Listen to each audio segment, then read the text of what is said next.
Welcome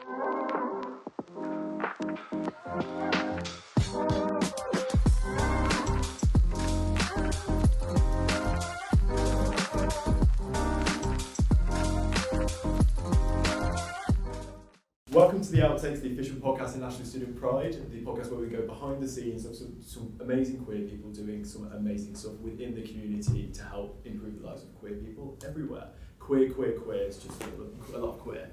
But I'm joined today with Max Hovey. Thank you for taking the time to come on the podcast, Max. Thank you very much for having me. First little icebreaker. What's sort of your main pop girl? What's the sort of situation there? Oh God. If you had to pick one. Ariana Grande. Really? Yeah. Are you an Ariana Grande gay? I'm obsessed. I'm a bit of an Ariana Grande gay, it's got to be said. But it's sort of like, I don't know, I feel like people look down their nose a bit when you say you like Ariana Grande. I think it's because it's just so effortless. Like the music is just so perfect and easy to listen to.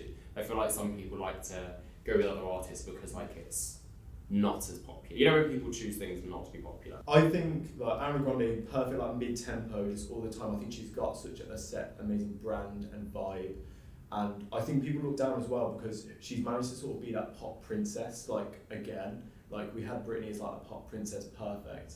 And I think Ariana Grande is the next pop princess. But she does it so well. She does the really nice pop music, but also her music is all about sex. When you listen to the lyrics, it is horny. She's a horny girl. She is a horny girl, and you listen to those lyrics, and it's oh my God. But then you do have people just bopping along. It's really funny when you think about what the lyrics actually are. And also, I'm obsessed with it. I think I'm a Beyonce gay. I'm so. I've never been someone. I've never been. I have. I got it. I did it. Everyone. I didn't have the energy. I couldn't. There is. It was like the Hunger Games. It was war out there. I did it. No, I queued once, and it was oh, you've got 10 minutes. There's 8,000 people in front of you. I was like, that's good. That should work. And then I got to the front of the queue, and they were like, you're in. They're sold out. And I was like, oh. Or was it on the O2 pre-sale? I think it was Tottenham. Oh, okay. I think I wasn't really paying attention. This is why I don't have tickets. I didn't take it that serious. I'm a fan and I'm obsessed and I'm a little bit upset that I'm not going, but I'm not die hard. I just didn't want to deal with the FOMO. I couldn't deal with the FOMO. I didn't think about that. Great. May is going to be a very sad month. You may be able to source something. I think I'm kind of relying on the fact that I know there will be someone somewhere who is going to have to resell their ticket. Yeah. There'll be something tragic happens to someone and then a little ticket ends up in your hands. I mean, hopefully something happens that will allow me to get a ticket. Yeah. I have followed your TikTok every now and then when it comes up on my For You page, and I've noticed you've done some really incredible stuff talking about mental health, body positivity, and I guess sort of what was the main motivating factor for doing that, and do you still have you seen a massive positive impact in terms of just your sort of core circle or sort of online community you sort of create around yourself, if that makes sense? It's been a journey for sure, and I think a lot of the work that I do, I was on a podcast recently actually, and I basically said that my content is my therapy. So I everything I create I take from my own experiences and I kind of flip it in a way that can then be beneficial to other people. Especially because I have a really unhealthy relationship with social media. Social media is really bad for my brain, which is perfect considering I have to be on it all day every day. Now it's monetized. Now that it's monetized and I cannot get out, I am stuck. But no, I'm very grateful for my job. But it's been amazing to see the responses. Nothing makes me smile more than when someone comments on something and it's I really needed to see this today, or that's really helped me, or just knowing that anything I create has maybe just made someone feel a little bit better about themselves, makes the whole thing really worth it. Because also did you when you first downloaded TikTok and started creating content, was that type of content you created, or was that sort of you found your niche and you find something that really spoke to you, and then that's when you started to see really love doing what you do? So when I first downloaded TikTok, I was a very different person. I was a 6-pack face-tuned Insta-gay. 6-pack face-tuned Insta-gay? Yeah, that was my official tag. Another drag name, everyone. But yeah, everything I put on social media was all for validation. It was all purely because I wanted the likes. And I was addicted to it because that's how I got my confidence. It's a rush. It is such a rush. It is. And the constant checking every few seconds, what is my likes? It's so toxic. But I do it. We all do it. We all do it, and it is very addictive, but it is very unhealthy. And what was the question again? Was that the sort of initial content you started to create, and did it develop over time, or was straight away were you in it just making sort of this type of very positive? So I was already in like my transition period, so I was already doing more stuff about mental health, but like the body image, the sex education and stuff wasn't really there. It was a lot more to do with mental health. But then gradually over time, as my content developed on Instagram, I then started turning that into more positive content on TikTok as well. Okay. So it was kind of it was a very gradual evolution, because I downloaded TikTok like most people in lockdown because I was bored. I had nothing else to do. And then gradually, it was during lockdown when I then started to focus more on body image and creating content that can make people feel better. Because again, from my own experiences with my own relationship with social media, I would consume a lot of content that would make me feel bad. Like I would only follow people that were at the gym all the time, and then I would look at that and go, well, I didn't go to the gym today, or I don't look like that, and now I look terrible, feel terrible. It's awful. It's all just awful. It's all terrible. It's a new social media now. Everything around me is burning. Yeah, that's how it feels. Yeah. But yeah, so I then decided to, on the flip side, then create content that would benefit people. So I want it to be that something that pops up on your feed or your view page, that you could come away from that content feeling better about yourself and worse about yourself. Did you do like a purge when you sort of had this sort of switch? Did you purge the type of content you were almost consuming? I think. And was it different from TikTok and Instagram? Were they very different apps to you in terms of the content you were putting out and also receiving? Or was it sort of a style evolution? Yeah, it was growth. I was in my growth era. I think, no, I definitely had a purge. I went through everyone I was following on Instagram and made a conscious effort to only follow content that would uplift me and inspire me. Same with TikTok, but it wasn't as quick with TikTok because most of the content you consume is for you page. Yeah. So most of the stuff I was looking weird to be. algorithms that no one understands. No one understands, No one but understands. knows How me do they better know? than anyone It's else. Horrible. Like, it's quite scary how well it knows me.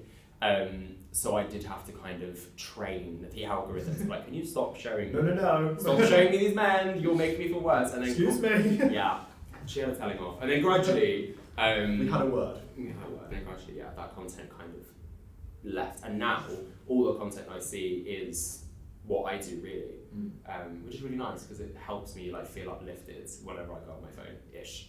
Do you still enjoy it, or does it still at times has it sort of begin to feel like a job? Perfect. Is it different? Yeah, it's very like recently I have been really struggling. I made a decision recently to make social media strictly work for myself. So I don't like, now. Obviously, I have industry contacts and people that do similar things to me that are also friends. But I made the decision to it only be industry contacts. If you're a friend as well, cool. But now I don't follow anyone that is like personal relationships, anything, because I would get distracted and I would end up scrolling through stories. And if I'm on my phone all day for work, and I'm like, what am I going to do in my downtime? Oh, I'll go back on my phone. And then I'm looking what everyone else is doing. But also, I guess it's that whole thing, like, everyone always talks about healthy work-life balance all the time, but when your work is your phone and then your downtime is your phone, where is the line drawn? See, that's what I'm going to do. I'm currently setting up to buy a work phone. So then because social media now is strictly work and it's only work connections, I will then put all my social media apps on my work phone, and then when I'm done working, my phone is off, it's in a drawer, and then my personal phone is like, so I can reply to my mum, and I'm not like completely off the grid, but I can like literally people are like, Max, are you still alive? I'm like, you'll find out when you find out. You'll have to wait and see. But yeah, so it is having that work-life balance is really difficult because my life is my work. Yeah. So trying to blur those lines is fun. It's sticky. How does that feel almost? When you've got so many different media outlets trying to grab you for a thing, does it feel like, is there like a coldness to it? Is it like we've got our moment now, we're done, and then? No, I things like this make me feel a lot more secure in my work because as a lot of people I really struggle with imposter syndrome. Like I will, like even being here, I'm like, oh my god, I've been invited, this is weird. So yeah, when people are like, oh no, we'd like to get your take on this, can we talk to you about that? It's validating, but it's like, oh, you do actually want to hear what I have to say. So as stressful as it is, and your girl does not handle pressure well. I do not do well under stress, as you've probably seen today. But no, I find it really validating, and it's nice when people want to take the time to hear what I have to say. So you're not very stressed, you try and like surround yourself in a very serene, calming environment? My flat is like the most calming place. It's very natural, full of plants, always calming cats, calming music. It is so zen. I just need A little boudoir. Yeah, it's lush. I feel so it's constantly calm, and it's exactly what I need. I don't think that's I like go, like let's get it. With the Beyonce tickets, I like go, let's get it done. Like you saw me today, like dripping with sweat. Like I picked up this water bottle randomly. I think I've got a condom in my pocket that someone handed to me. Someone stuffed a cake in my mouth. It was crazy. But I think I love that. Love the chaos. Yeah, I love the chaos. This podcast has been very that this whole time. I can't do chaos. I live in chaos, but I also can't handle it. But to be fair, I've survived. Like I've made it this I've far. made it this far. It is currently 4:15, and I'm still standing. Yeah. No, I do love it. I'm very grateful for what I do. It is a lot of work. And also, I guess, where do you see this going for you? And do you think there will be a time when you can go, this isn't for me anymore, and just stop? I mean, that's a really... Sorry, not to give you a complex. No, that complex is already there.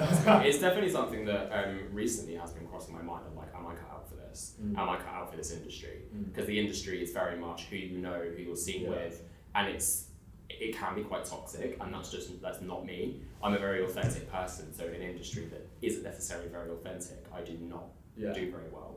So it has I have recently, it's been in my head, I'm like, is this sustainable? Can I keep up with this? But I think long term, I want to get my work off of social media. I want to do more on offline stuff. I want to focus on podcasts, books.